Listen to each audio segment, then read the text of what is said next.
Hi Gemini, kumusta po kayong lahat? So ayan Gemini, maraming salamat po sa walang sawang pagsubaybay sa ating pong mga reading. And kung ikaw ay bago pa lang sa ating channel, mag-subscribe na po kayo. Then i-click mo na rin yung ating notification bell para lagi kang updated sa ating mga bagong upload, okay? So guys, sa mga interested naman sa ating private reading, nasa description box below lang po yung link ng aking Facebook. Message lang po kayo, then papalo na rin po sa ating Facebook page. Okay, so tignan natin. Gemini, Sun, Moon, Rising, and Venus sign. So by the way guys, ang reading natin is timeless, no? So kung kailan mo man siya mapanood, is possible na makaresonate ka pa rin naman guys. Pero kung hindi, is possible na baka makaresonate ka sa imong pang zodiac sign. So kaya nga mas maganda na alam mo yung Sun, Moon, Rising, and Venus sign para sa iba pang guidance. Okay, Gemini. Tingnan natin. Gemini, Sun, Moon, Rising, and Venus sign. Gemini, Sun, Moon, Rising, and Venus sign. Meron tayong live and learn. Gemini, yung nakikita ko dito, parang may mga bagay na kailangan mo pang matutunan. Meron ka pang kailangan na malaman. Hindi lang to guys dahil na-experience mo tong bagay na to, strong ka na. Hindi ganun eh. May nakikita kasi ako dito, Gemini, na parang medyo hindi mo na nakikita kung saan ka nang galing. Okay? Or nakakalimutan mo nang lumingon kung saan ka nang galing. I think meron ka malalim na pinanguhugutan. Pwedeng ganun ka tignan ng ibang tao. Gemini, yung nakikita ko kasi rito, parang kailangan mo daw matutunan kung bakit ka nandiyan, no? Hindi dahil medyo bine-bless ka is hindi mo na parang i-enhance pa yung sarili mo or i-improve. I think parang kontento ka na eh, Gemini, no? Parang kontento ka na sa buhay na, sa madaling sabi is, sa buhay na meron ka ngayon. Pero kasi guys, may mga bagay dito na, hindi ka hanggang dyan lang eh. Malayo pa kasi yung mararating mo. Okay? Hindi ganyan kadali ang buhay. Mahirap talaga ang buhay. Pero meron kang kayang gawin. At sa nakikita ko, Gemini, wala ka nang ginawa. Parang ganon. Wala ka nang ginawang improvement sa sarili mo. Na parang okay na to, parang ganon. Marami ka nang pinagdaanang hirap sa buhay. Dapat daw i-absorb mo yun, Gemini. Parang ano ba yung natutunan mo dyan sa bagay na yan? Parang ganon. Tignan pa natin. Gemini, so trigger warning guys, no? Yun kasi yung nakikita ko dito. Tignan pa natin Gemini, Sun, Moon, Rising, and Venus sign. Meron tayong merit making. Okay, goodness, humanness, and morality. Nakikita ko naman guys, yung appreciation mo, lalo na pagdating sa ibang tao na parang sobrang na-appreciate mo yung mga taong parang mas maliit sa'yo na ganun kahirap yung buhay. Tapos siguro na naiisip nyo guys na dun ka rin nagmula. So, parang may pagtutulong naman, no? Parang tumutulong din yung iba sa inyo guys. Nagbibigay ka rin guys kung kinakailangan. Hindi ka rin naman guys nagiging madamot. Na-appreciate mo rin guys yung mga taong tumulong din sa inyo and yung mga taong parang worth it din tulungan. I think yung iba sa inyo, meron ditong lumalapit sa inyo at humihingi ng tulong pero I think na parang naalala mo kung ano yung naging trato sa inyong taong yun, no? Masakit yung mga sinabi siguro sa inyo. Then yun yung parang tumatatak sa inyo. Tignan pa natin. So, Gemini, meron tayong alliance. Ayun, no? Dumadami yung kakampi. Dumadami yung parang connection. So, ipagpatuloy mo daw yan kasi pwedeng patating ng araw, guys, sila din yung makakatulong sa inyo, no? Lalo na may mga business-minded dito, Gemini. So, parang lawakan mo pa, damihan mo pa yung connection mo.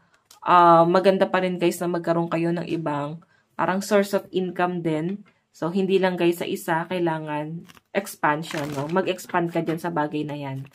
Tignan pa natin. So, Gemini, habang may tumutulong sa inyo, i-appreciate mo and i-improve mo yung sarili mo habang may tumutulong sa inyo. Habang meron kang ibang pinagkakakitaan or kumikita ka pa doon sa bagay na yon, maganda pa yung kitaan. Kailangan ipon, syempre, then expand. Okay, tignan pa natin.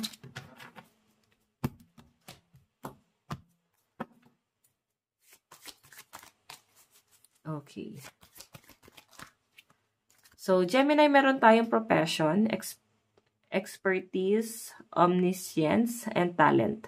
So, pwede daw, Gemini, na pagkakitaan mo ang inyong talento.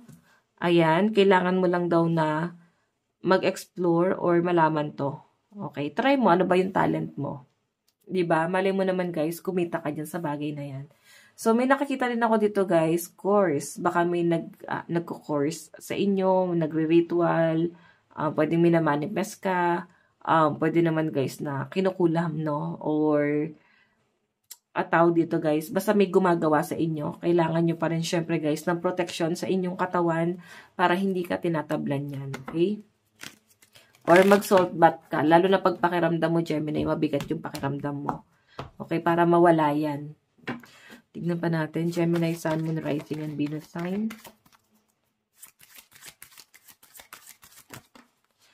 Okay, so guys, meron tayong marionette, dictatorship, at saka domination, reluctance. Okay, ang daming tao, guys, na parang minamaliit ka eh. Okay, alam mo yung dati, yung naging buhay mo is parang naging sunod-sunuran ka. Yung buhay mo dati parang, paano ba? Parang naging katulong. Alam mo yon, yung parang nangamuhan ka, parang sinamba mo sila, talagang pinahalagahan mo sila. Ngayon kasi, guys, na parang medyo umaangat-angat na yung mga Gemini rito.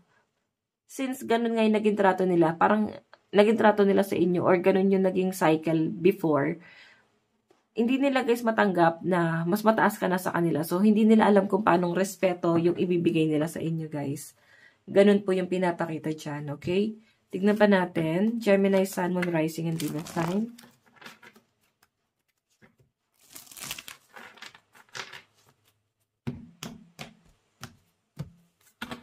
Pagdating sa love life po ng mga Gemini, meron tayong camera, guys. So, nakikita ko, guys, yung pagiging supportive ng partner mo. Nakikita ko rin naman dito, guys, na parang hanggat sa abot ng makakaya niya, guys, kaya kanya suportahan. Ngayon parang nagre-reminisce itong partner mo, Gemini, sa'yo.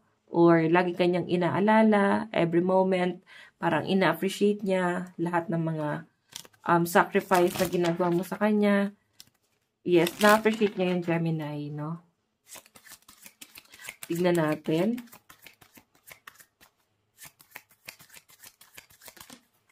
Gemini, meron tayong the producer plan. So, guys, siguro, dito sa relasyon nyo na to, parang merong magaling magdrama, magaling umarte, parang ganon. Or ganun ka nakikita ng partner mo na parang galing mo naman magdrama, galing mo naman, diba? Siguro hindi kayo okay ngayon. Hindi kayo gano'n nag-uusap. Then, kaya nga siguro, naalala ka niya dito, baka siya nag-manifest sa'yo. Okay? Tignan pa natin, Gemini, Sun, Moon, Rising, and Venus sign. Meron tayong rejected. Diba? Yan, no? Nire-reject niya yung mga tawag mo, chat mo. Pagpapansin mo, guys, hindi niya, guys, masyadong pinapansin. Or, pwedeng ikaw to nagre-reject sa kanya. So, pwede nyo, guys, reverse yung energy. Okay, basta may na-reject dito, then sobrang nasasaktan yung isa dito, no? Okay, tignan pa natin, Gemini. Meron tayong the hopeless romantic. May nakikita ko dito, guys, na parang napapaisip yung mga Gemini na ano ba to? Na-pressure ka na lang ba talaga sa buhay? Na-pressure ka na lang na mag-asawa or pumasok sa relasyon? Parang kung sino na lang. Parang na-imagine siguro ng ibang Gemini dito na hindi ka nakapamili, no? Na parang meron pa palang pagkakataon na pumili. Tapos hindi mo, alam mo yon, parang hindi mo napili. Ganon. Parang sa tingin mo is naging no choice ka na lang. And nandun ka sa point na parang hopeless romantic na lang din talaga yung ibang Gemini rito na parang ang dating sa akin is kung sino na lang. Then yung napili nyo din parang pinagsisihan to, Gemini. Okay, kaya piliin nyo mabuti, guys, ang inyong asawahin, gagawain, or pakikisamahan kasi mahirap, no? Mahirap makisama sa partner. Yan yung pinakamahirap pakisamahan, guys. Okay? Tignan pa natin. Meron tayong late bloomer. So, iba sa inyo guys, pwede ngayon nyo to na-appreciate Gemini na parang marami pa palang magandang pwedeng mangyari.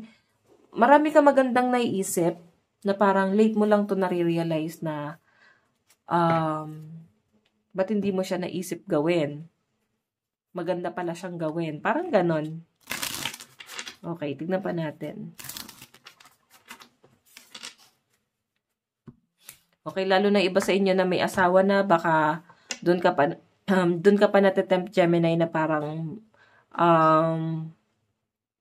natitempt na parang magsaya or maging dalaga or binata, no? Pwede kasi nung nag-asawa ka Gemini, hindi mo na siya nagawa. Oo. Tapos ngayon, nabibigyan ka ng time na parang gawin yung mga bagay na yun. Tapos parang sumobra naman. Okay? So, limitahan mo lang, lalo na kung may pamilya na, guys. Na mahirap na talaga pag may pamilya. Lahat dyan isa-sacrifice mo. Pero syempre, nasa setup mo pa rin yan. Message ng partner mo sa'yo, I want to feel that way again. So, diba, medyo, ano nga tong partner mo? Nagpapakabuhay binata or dalaga, guys. Tingnan pa natin, meron tayong I regret lying to you. So, nagsinungaling yung partner mo. Hindi niya sinabi sa inyo yung totoo. Okay. Tingnan pa natin. Advice. Advice. Meron tayong release control. So, Gemini, sinasabi lang dito na pagka medyo mabigat na ang problema at hindi na nakakatulong sa mental health mo, i-release mo na. Okay? So, yun, Gemini, ito lang po ang inyong reading. Maraming salamat po. God bless and love you all. Bye-bye.